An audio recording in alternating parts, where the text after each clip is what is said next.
गोमती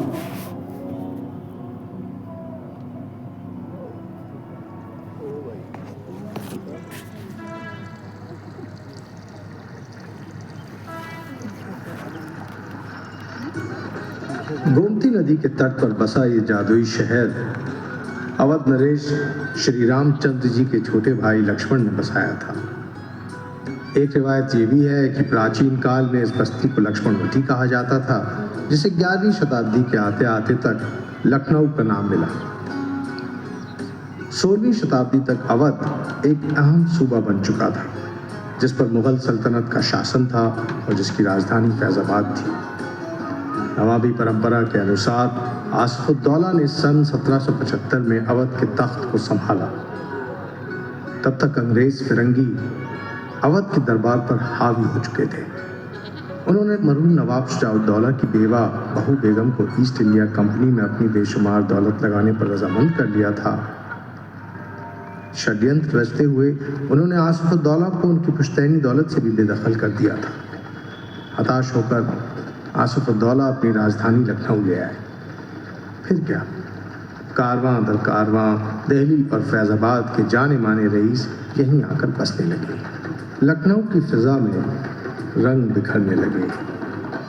तहजीब और मिलनसारी का एक खास अंदाज लखनऊ की पहचान बन गया। हुस्न, नज़ाकत और नफासत तवाइफों की बैठकों की पहचान बन गई और शुरू हो गई एक नए इतिहास की रचना। ये अदाकार लखनवी संगीत और उससे भी बढ़कर लखनवी तहजीब में कामिल थे। समाज उन्हें आदर देता था और पूरी इज्जत भी बख्शता था। बड़े बड़े घराने के लोग अपने बच्चों को तहजीब सिखाने के लिए या कला की तालीम देने के लिए इन अदाकारों के पास भेजा करते थे।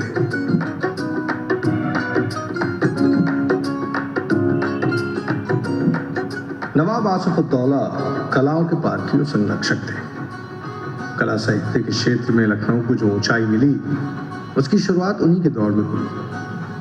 कुछ ही वक्त में लखनऊ की तहजीबी फिजा बदल गई। अब यहाँ इल्म फन, ज़बान, बयान, खान पान, व्यवहार पर बहुत जोर था।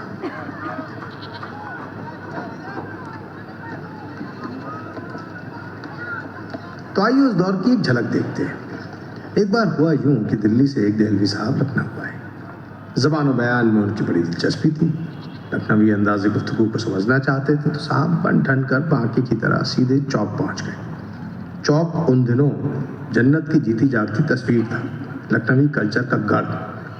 कहीं कबाब सिक रहे हैं तो कहीं पूरियाँ छन रही हैं, कहीं शायरी की महफिल है तो कहीं रक़्स और संगीत हासिल है, सुरीले फेरी वालों का हुजूम है, बाँकों की धूम है, गुलों के रंग, खुशबू के ढंग, चिरागों का नूर, मस्तियाँ भरपूर, जलवे रवां हैं, उमंगें जवां हैं। तो ऐसे आलम में देहलवी साहब पहुँचे एक फूल बेचने वाली औरत के पास, निहायत ही हसीन और जमील, जिसने हरे रंग की साड़ी पहन रखी थी और किस्म किस्म के फूल बेच रही थी।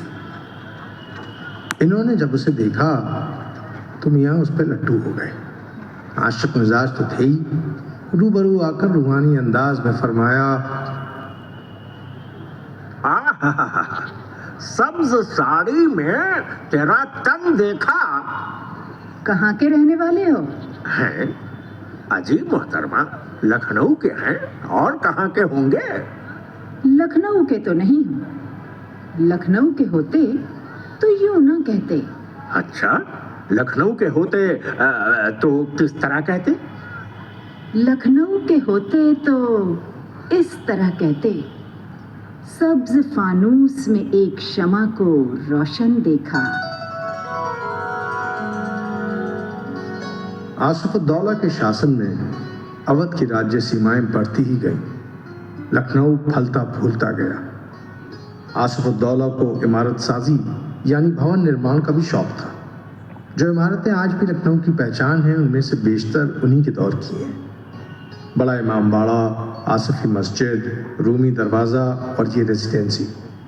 जी हाँ, इस रेजिडेंसी के बनने की इब्तिदा भी आसिफउद्दौला के ही दौर में हुई। आसिफउद्दौला अपनी रियाया में फ़र्क नहीं करते थे। जो खुशी ईद में वही उमंग होली में। उर्दू के सबसे बड़े शायर खुदाए सुखन मीर तकी मीर, जो दिल्ली छोड़ना गवारा नहीं करते थे, आसफुद्दौला के न्योते पर लखनऊ आए और होली का नज़ारा देखकर पूरी की पूरी मसनवी लिख गए।